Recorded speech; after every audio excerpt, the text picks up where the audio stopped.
Have you ever been in a conversation and it just goes sideways? You feel totally misunderstood, or maybe worse, you hear yourself saying something blaming, something judgmental, and you just wish you could take it back. Oh, absolutely. That frustration is so common, isn't it? That feeling that interactions turn sour, that we can't express ourselves or handle conflict without, well, making things worse. Exactly. And we often fall back on these automatic reactions, these sort of knee-jerk responses that just shut things down, even when what we really want is connection. And that's precisely the problem Marshall Rosenburg tackled with his work, Nonviolent Communication, a language of life. It's really a whole different way to think about how we talk to each other. A way to replace those automatic habits with conscious choices. Exactly. Choices based on awareness, connection, and ultimately compassion. Okay, so let's dive into this. What we want to do today is really pull out the core method from Rosenberg's work, Yeah, the practical steps. the system he created to help us respond consciously, connect genuinely, and make compassionate giving feel, well, natural. It's not just about saying the nice thing, is it? Not at all. It's a framework for resolving differences peacefully, fundamentally changing how we relate. So what's the essence of it? How does NVC guide us? It actually boils down to two fundamental questions, whether you're trying to express yourself or listen to someone else. Just two. Okay, what are they? First, what is alive in you right now? Which basically means, what are you genuinely feeling deep down? Okay, what's alive in you? And second, what would make your life more wonderful? Which translates to what core unmet need is driving that feeling. What you feel and what you need. That sounds simple. Almost too simple. Deceptively simple, because getting there requires a pretty radical shift in perspective, especially around conflict. Right. And NVC starts by identifying the root of the problem, what Rosenberg calls life-alienating communication. What does that actually mean? It's basically any way of talking that blocks connection. Think judgment, criticism, comparing people, diagnosing them, telling them they're wrong or bad. Stuff that makes people defensive immediately. Precisely. It comes from this underlying idea that certain actions or people deserve punishment, others reward. It creates separation. And this isn't just about hurt feelings, is it? There's research suggesting this kind of language has bigger consequences. I remember reading about Professor O.J. Harvey's work. That's right. It's quite striking. Harvey looked at different societies and the language prevalent in their literature. And found a link to violence. Yeah.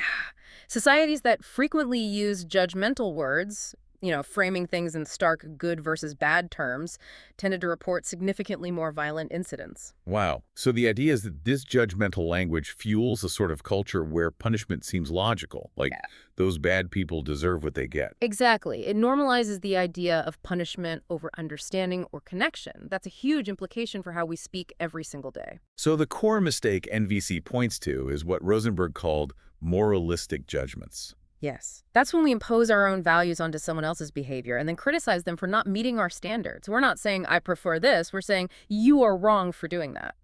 Okay, so if judgment is the big problem, the communication blocker, how do we get past it? This brings us to responsibility for our feelings, right? Yeah. Which is counterintuitive for many people. Hugely counterintuitive. The default is often, you made me angry, or you hurt my feelings. Yeah, look what you did. But NVC offers a foundational, non-negotiable principle. Other people's actions are not the cause of our feelings. Oh, hang on. If someone insults me or breaks a promise, surely they cause my anger or disappointment. How does that work? Okay, their action is the stimulus, the trigger.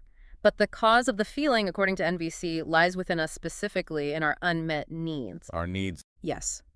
When our needs are met, we feel positive emotions, happy, content, peaceful. When our needs are unmet, we feel negative emotions, angry, sad, frustrated. The other person's action simply highlights which need isn't being met at that moment. So the feeling is like a signal flare from an unmet need. Like, if I feel angry when someone breaks a promise, the need might be for reliability or respect. Exactly. And when we blame them, you made me angry, Rosenberg calls that an estranged expression of our unmet need. The other person doesn't hear your need for respect. They just hear criticism. And immediately put up their walls. Right. Defensiveness kicks in, and any chance for compassionate connection is lost.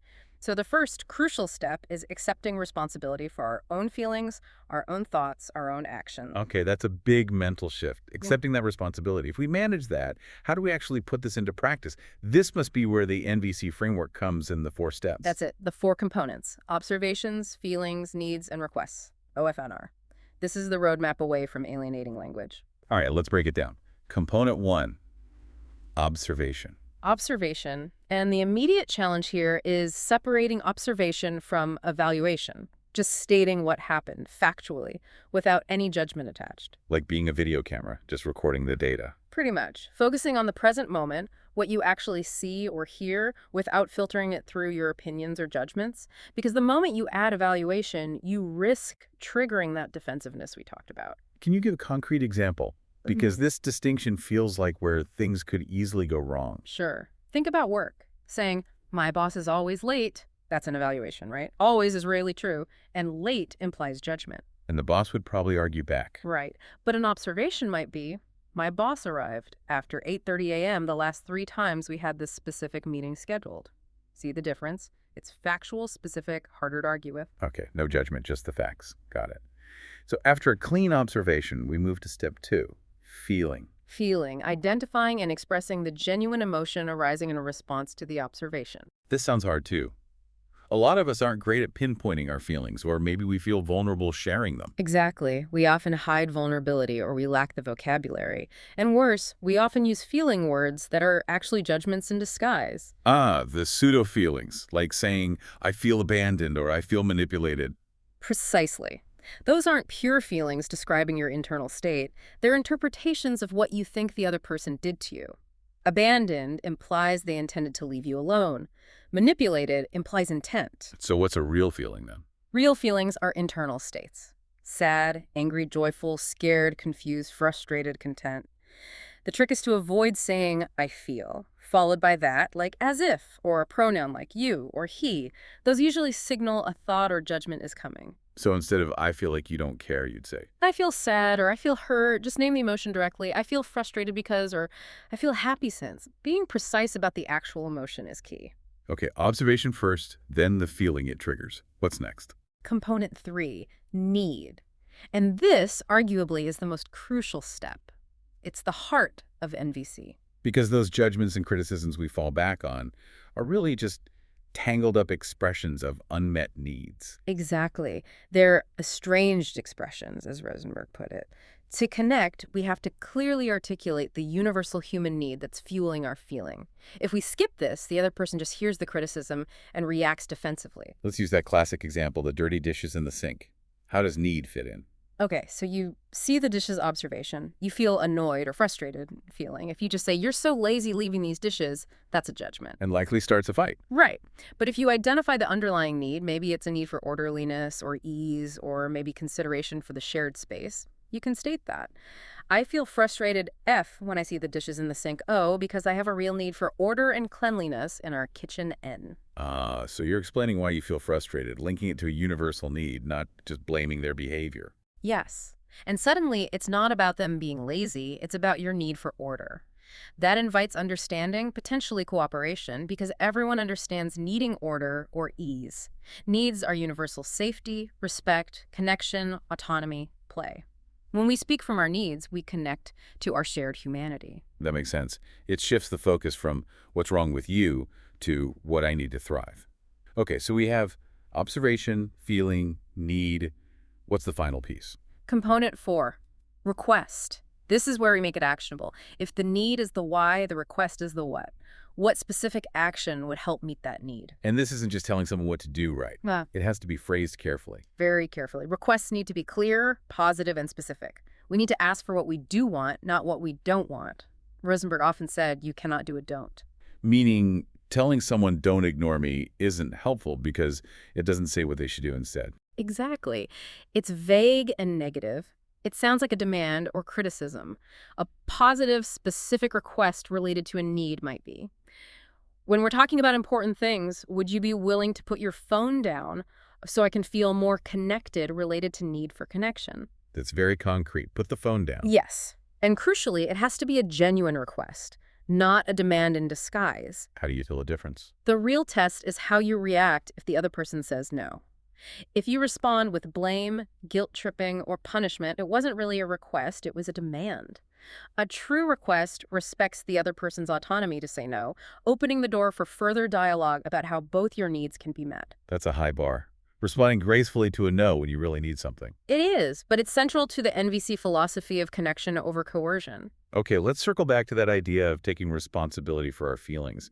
You mentioned the example of waiting for a friend who's late. All right, let's make that concrete. Imagine your friend is 30 minutes late. Scenario 1. You had nothing else pressing to do, you were just waiting. You might feel really angry, right? Yeah, probably pretty ticked off. My need for respect, for my time to be valued, feels unmet. I'd likely blame them. They're so inconsiderate. Okay, now, scenario 2. Same friend, same 70-minute lateness, but just before they arrive, you get an urgent call, a work crisis. You need to handle something immediately. Oh, in that case, when they finally show up late, I might actually feel relieved, Yeah. grateful for the delay. Exactly. You suddenly needed those 30 minutes to deal with the crisis. Your need for effective time management, or maybe avoiding trouble with your boss, was unexpectedly met by their lateness. Wow. The friend's action being late stayed the same, Yeah. but my feeling completely flipped based on my needs at that moment. Precisely. Their lateness was the stimulus, but the cause of your anger in scenario 1, or relief in scenario 2, was your own unmet or met need. So the NVC way to express the anger in scenario 1 wouldn't be blame.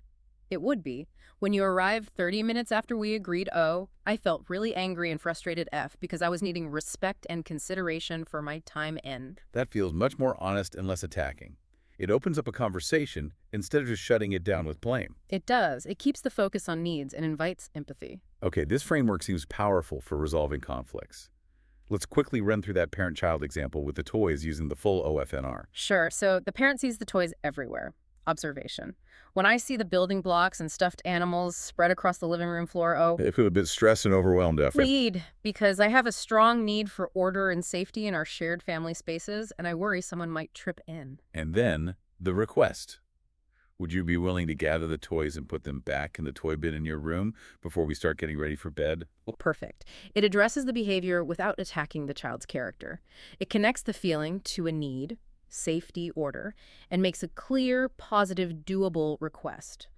The child is much more likely to hear that as a bid for cooperation rather than a criticism. This isn't just for talking to others, though, is it? Yeah. NVC can be applied inwardly. Absolutely. Self-empathy is a huge part of it. We often engage in really harsh self-talk, right? I'm so stupid, I messed up again, I should have done better. That internal critic can be brutal. NVC suggests that this judgmental self-talk is just another form of that life-alienating communication, but directed at ourselves. It's often a tragic expression of an unmet need. So instead of beating myself up for making a mistake, You pause. You observe the self-criticism. You identify the feeling underneath it, maybe frustration, disappointment, fear. Then you connect it to the unmet need, perhaps a need for competence, or maybe for better planning, or even just for rest. so if I call myself stupid for forgetting something important, You might translate that into, okay, I'm feeling really disappointed, F, because I have a need for reliability and competence in my work, N. What could I do next time to support that need better? Maybe build in more reminders. It turns self-judgment into self-compassion and constructive action. that whole OFNR framework, observation, feeling, need, request, seems like it could genuinely transform how we communicate, both out loud and inside our own heads. It moves everything away from who's right and who's wrong. Exactly. And that shift changes the entire goal of conflict resolution. Often we aim for compromise, where everyone sort of gives a little and nobody is fully happy. Yeah, negotiated settlement. But NVC aims higher. It aims for satisfaction, finding creative solutions that truly meet everyone's underlying needs as fully as possible. It requires deeper listening and connection, but the outcome is far more sustainable and enriching. Compromise is often just managing dissatisfaction. Satisfaction is about genuine resolution. Meeting everyone's needs fully, that's a powerful goal. It really is. So as we wrap up this deep dive, it seems NVC is as much about listening as it is about speaking. Maybe even more so. Truly empathetic listening means creating a space where someone else feels safe enough to explore their own feelings and needs without you jumping in to fix, advise, or judge them. Just holding that space for them. And using reflective listening, paraphrasing what you hear them saying in terms of feelings and needs can be incredibly powerful. If someone says, I can't believe my boss ignored my proposal, instead of agreeing or giving advice, you might reflect back. So it sounds like you're feeling really frustrated and maybe discouraged, F, because you have a need for your contributions to be seen and valued, N. Is that capturing it? It's helping them connect the dots for themselves. Exactly. It helps them clarify their own experience, which is often the first step towards figuring out what they truly need and how to ask for it. Okay, so here's a final thought for you, our listener. Think about one situation in your life right now, maybe a tricky conversation or a relationship dynamic. Where could you consciously practice this deep reflective listening? Instead of rushing to react or advise, could you try simply reflecting back the feelings and potential needs you hear, creating that space for understanding? That's your NVC challenge.